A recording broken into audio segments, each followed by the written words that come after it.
Yo guys, Jonathan here. It is early morning here on the West Coast, but I think it's only fitting because today is what I would call a good day. Not only am I checking out the brand new iPhone 8, but the 8 Plus as well. Gonna see what's new and ultimately how they stack up side by side.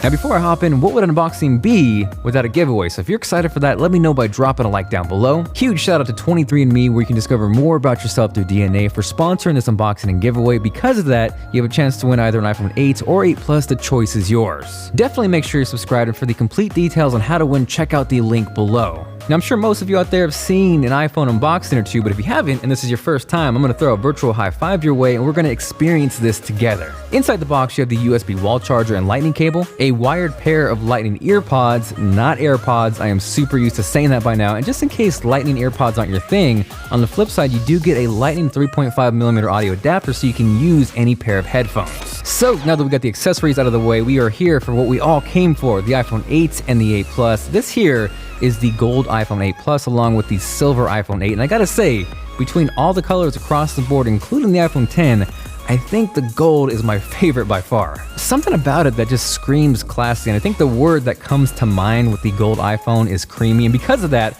I can't help but think these would look perfect next to a pair of cream Yeezys. Now, there's no denying design-wise, this is very similar to the iPhone 6, the 6S, and the 7, but once you stack them side by side, you can start to see the evolution of how things change. Plus, there's just something about that glass back that changes up the look and feel that has me excited again. And honestly, excluding maybe the iPhone 10, I think this is the best looking iPhone since the iPhone 4 and 4S. Beyond that, the glass back isn't just for looks. It also brings, for the first time ever, wireless charging to the iPhone. And for you there, this is not me trying to say Apple revolutionized or invented wireless charging. In fact, Apple opted to go with the wireless Qi standard, not some crazy proprietary Apple nonsense. And that is absolutely a good thing for everybody. One, it is going to increase the number of wireless charging products out there, and two, definitely make it more widespread across the platform as a whole.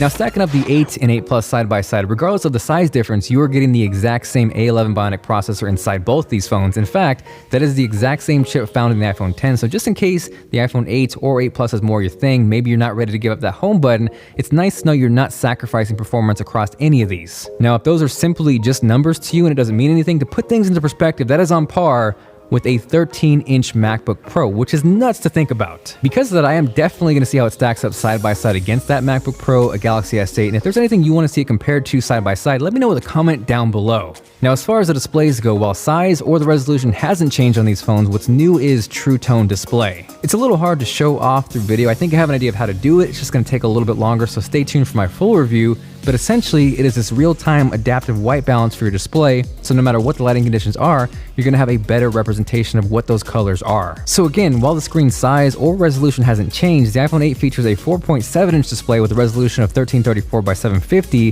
whereas the iPhone 8 Plus is a 5.5-inch display with a 1920 by 1080p display. Now, as far as what that extra screen real estate equates to, taking a look at 23andme.com, you can see on the iPhone 8 Plus, we see two entire sections, whereas on the iPhone 8, we would clearly have to scroll up. From there, jumping into their Neanderthal ancestry section, and yes, if you've ever wondered to yourself how much Neanderthal DNA is part of me, that is something they offer. But regardless, on the iPhone 8 Plus, you can see every single paragraph, where on the iPhone 8, you would clearly have to scroll down. Also, for reference, we know Austin Ekins is jacked as hell, and seeing those biceps on a bigger 5.5-inch display is a beautiful thing. Now from there, one big difference between the iPhone 8 Plus and 8 has gotta be battery life. With the iPhone 8, you can pretty much expect that you're gonna have to plug in at least once throughout the day, whereas with the iPhone 8 Plus, that's gonna get you for sure a couple more hours and more than likely last you throughout the entire day. From there, both the iPhone 8 and 8 Plus feature improved cameras. Clearly, the biggest difference is going to be the dual camera setup on the iPhone 8 Plus. So I'm going to start with something they both share, and that's video. Both of these phones will shoot video up to 4K resolution at 60 frames per second, which is actually kind of crazy. Not many phones or even cameras out there do that right now.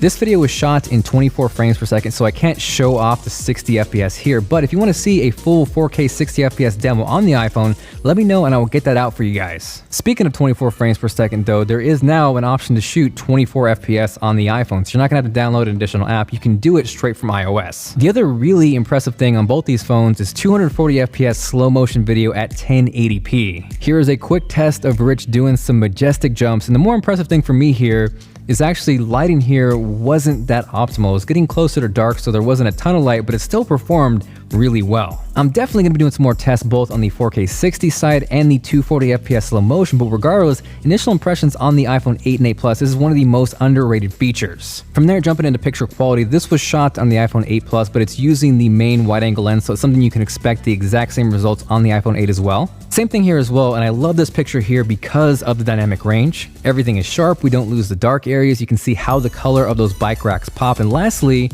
the sky. We can see the blue, we can see the clouds, and nothing is blown out. Now from there, jumping into more of a lower light situation, this was one of my favorite shots. Everything holds together really nicely even though it was getting dark. I particularly like the roll off here, straight from the camera and no artificial depth added at all. From there, this was pretty much right after sunset, so it's getting pretty dark here. And yeah, you can definitely see a little bit of noise towards the street on the bottom side of the picture, but it's nice to retain both the shadows, the sky, you can really see that orange, and overall, I really like this picture. Now, as far as what advantage that dual camera on the iPhone 8 Plus gets you over the 8, here was a shot on the wide angle lens on the iPhone 8 Plus, and then here is another shot using the telephoto lens at the exact same distance apart. We then of course have portrait mode, which is by far one of the best and most enticing features of the 7 Plus, and it is no different here with the 8 Plus. What's also cool with the iPhone 8 Plus beyond portrait mode is what Apple is calling portrait lighting, which is really kind of crazy. What it does essentially is allows you to manipulate different lighting environments through both hardware and software. I've talked about this before, but what's awesome is you can do this both while you're taking the photo or even adjust it after if you didn't take it in the first place. So I think as good as portrait mode was on the iPhone 7 Plus with the improved optics and of course portrait lighting, not only is it more fun, not only do you have more flexibility, it is just a better experience overall. From there, jumping over to a front-facing selfie test, this was shot on the iPhone 8 Plus, but again, because the front-facing cameras are the same, you can expect the exact same shot on the iPhone 8 as well.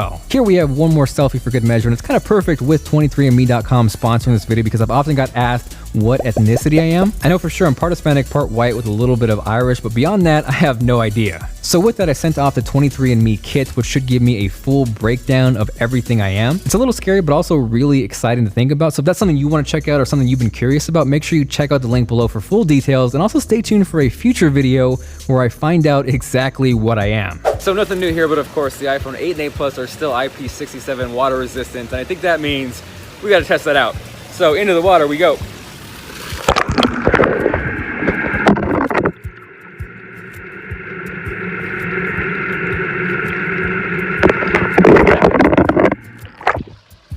Looks good, it's clean, it's still recording, and I'm also curious to see, this is also a pretty good low light test. It's about 7:15. The light is getting sucked away pretty quick. So let me know what you think of the quality with a comment down below.